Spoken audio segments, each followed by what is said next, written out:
लड़की नहीं, लड़का चाहिए। अरे ये क्या नेहा, इतने बड़े कपड़ों की बाल्टी लेकर तुम अकेले ही उठा रही हो। तुम्हारा तीसरा महीना चल रहा है, इतनी लापरवाह कैसे हो सकती हो तुम? रमेश ने कपड़ों की बाल्टी छीनते हुए कहा। तुम हो ना मेरा ख्याल रखने के लिए, और वैसे भी थोड़े से ही कपड़े थे तो सोचा छत पर सुखा देती हूँ। मैं कुछ नहीं सुनना चाहता। मेरे हर्ष बेटा को कुछ हो गया तो मुझसे बुरा कोई ना होगा। अच्छा जी, तो आपने नाम भी सोच लिया? और अगर गुड़िया हुई तो क्या नाम सोचा है आपने? अरे नहीं, बेटा ही होगा। मैं चाहता हूँ कि मेरी पहली संतान बेटा ही हो। भाई साहब को भी बेटा ही हुआ था। मैं परिवार में अपनी इज्जत कम नहीं करवाना चाहता। रमेश कहता हुआ कमरे में चला गया। नेहा वही कुर्सी पर बैठ गई। रमेश इतनी दकियानुसी सोच रख सकता है, ये उसने कभी नहीं सोचा था। रात को डिनर भी दोनों ने साथ बैठकर खाया, पर उनके बीच कोई बात ना हुई। नेहा सोच रही थी कि शायद रमेश को अपनी गलती का एहसास होगा, वह माफ़ी मांग लेगा और वो माफ़ करके सारी बातें भूल जाएंगी। वो इंतज़ार ही करती रही। रमेश उठकर सोने चला गया। अगले दिन ऑफिस के लिए तैयार होते हुए रमेश ने कहा, आज शाम को मैं जल्दी आ जाऊंगा, तुम तैयार रहना, डॉक्टर के पास चेकअप के लिए जाना है। पर डॉक्टर ने तो 15 दिन बाद की डेट दी है, चेकअप के लिए तो आज क्यों? अभी तो मेरी तबीयत भी ठीक है। जितना बोला है उतना करो। वैसे भी हम डॉक्टर शालिनी के नहीं, मेरे दोस्त के क्लिनिक जा रहे हैं तुम्हारा भ्रूण परीक्षण करवाने के लिए। इतना सुनते ही नेहा के रोंगटे खड़े हो गए। वो शून्य हो गई। एक पल तो उसे अपने कानों पर विश्वास ही नहीं हुआ कि रमेश ऐसा कर सकता है। खुद को संभालते हुए उसने कहा, इसकी क्या ज़रूरत रमेश, तुम इतनी दकियानुसी सोच कैसे रख सकते हो? क्या फ़र्क पड़ता है लड़का हो या लड़की? जो भी होगा हमें स्वीकार होगा, आखिर है तो हमारा ही अंश। आज के टाइम में तो लड़का लड़की सब बराबर है। लड़कियां भी लड़कों के समान घर का नाम रोशन करती हैं। मुझे फ़र्क पड़ता है नेहा, मैं कोई रिस्क नहीं लेना चाहता, इसलिए जांच करवाना बहुत ज़रूरी है। लड़कियां तो सिर्फ बोझ होती हैं, लड़का होगा तो जीवन भर हमारे साथ रहेगा, बुढ़ापे में हमारी लाठी बनेगा, समाज में हमारी इज्जत होगी, जो एक लड़की कभी पूरी नहीं कर सकती।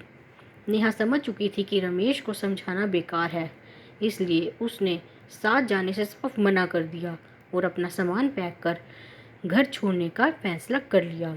हमारा समाज कितना भी आगे क्यों ना बढ़ गया हो, वो नारी को ही दबाने का प्रयास करता है।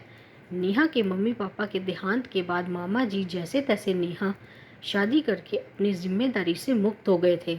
फिर ऐसी हालत में उसे कौन सहारा देता?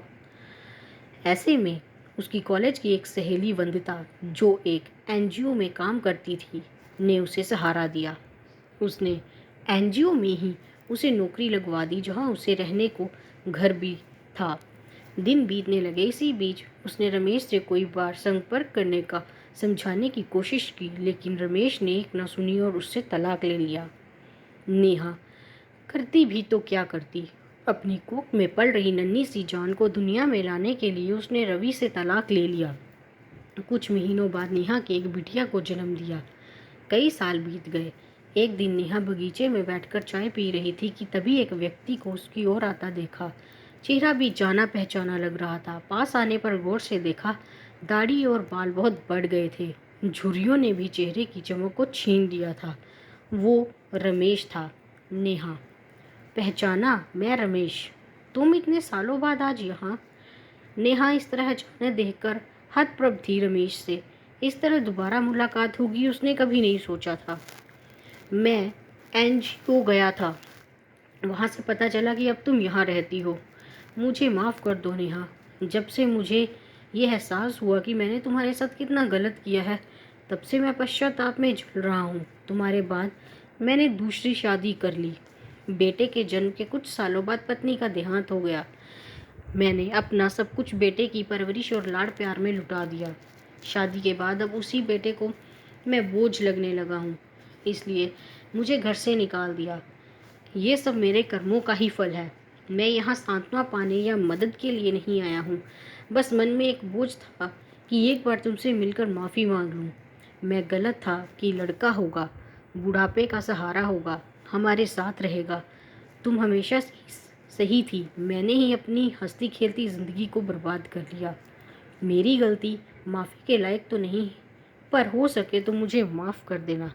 नेहा एकटक रमेश को देखे जा रही थी। उसकी आंखों से आंसू बहे जा रहे थे। तभी एक बड़ी कार गेट पर आकर रुकती है। युवा लड़की बाहर निकल कर नेहा के पास आती है।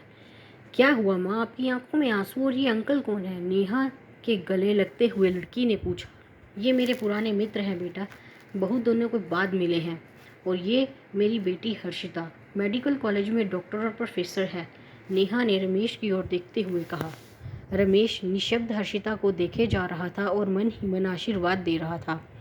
दोस्तों, आज भी दकियानूसी विचारधारा वाले लोग बेटों को ही जल्द सादा तवज्जो देते हैं, लेकिन करुणामयी माँ का भी ये कर्तव्य है कि वह समाज के दबाव में आकर लड़की और लड़का में फ़र्क ना करे, दोनों को सम्मान, स्नेह और प्यार दे। लड़का लड़की दोनों ही प्यार के अधिकारी हैं।